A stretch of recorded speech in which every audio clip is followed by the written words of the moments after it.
ഇത്രയും എളുപ്പത്തിൽ വെറും നാല് ഇൻഗ്രീഡിയൻസ് കൊണ്ട് ഒരു അടിപൊളി പുഡിംഗ് ഉണ്ടാക്കാൻ പറ്റും. പറ്റും. വാ നമുക്ക് ഉണ്ടാക്കി നോക്കാം അത്. ആദ്യം വേണ്ടത് തിക്ക് ക്രീമാണ് കേട്ടോ. തിക്ക് ക്രീമോ ഫ്രഷ് ക്രീമോ അല്ലെങ്കിൽ വിപ്പിംഗ് ക്രീം ആയാലും കുഴപ്പമില്ല. അപ്പൊ ഞാനിവിടെ തിക്ക് ക്രീമാണ് എടുത്തിരിക്കുന്നത്. അതിനകത്തേക്ക് നമ്മുടെ കണ്ടൻസ്ഡ് മിൽക്ക്, മധുരത്തിന് ആവശ്യമായ കണ്ടൻസ്ഡ് മിൽക്ക് ചേർക്കുക. അതിനുശേഷം നന്നായിട്ട് ഇളക്കി യോജിപ്പിക്കുക. ഇനി അതിലേക്ക് നമ്മുടെ ഡെസിഗ്നേറ്റഡ് കോക്കനട്ട് അല്ലെങ്കിൽ നമ്മൾ സാധാരണ ചിരകിയ തേങ്ങയില്ലേ, ആ തേങ്ങ ഒന്ന് പാനിലിട്ട് ഡ്രൈ ആയിട്ടൊന്ന് റോസ്റ്റ് ചെയ്ത് എടുത്തു കഴിഞ്ഞാൽ നമ്മുടെ ഡെസിഗ്നേറ്റഡ് കോക്കനട്ട് റെഡിയായി.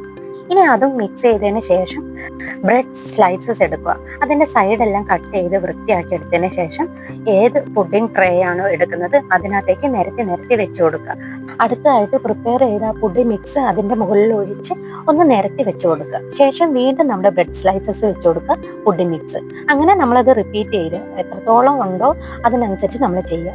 ഏറ്റവും അവസാനം മുകളിലായിട്ട് ആ പുഡിംഗ് മിക്സ് നന്നായിട്ട് നിരത്തിയതിന് ശേഷം നമ്മുടെ ഡെസിഗ്നേറ്റഡ് കോക്കനട്ട് നന്നായിട്ടൊന്ന് വിതറി കൊടുക്കുക.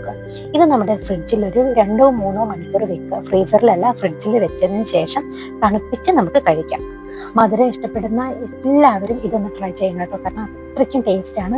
അത് മാത്രമല്ല വളരെ ഈസിയാണ് ഇത് ഉണ്ടാക്കാൻ. കൂടെ വായിലിങ്ങനെ അലുത്ത് പോകുക, തേങ്ങേൻ്റെ ഒരു ടേസ്റ്റും ഇടയ്ക്ക് വരുന്നതുകൊണ്ട് ഒരുപാട് ടേസ്റ്റാണ്. നിങ്ങൾ എന്തായാലും ട്രൈ ചെയ്ത് നോക്കണം. അപ്പം ഇനി അടുത്ത വീഡിയോയിൽ കാണാം. അതുവരേക്കും ബൈ.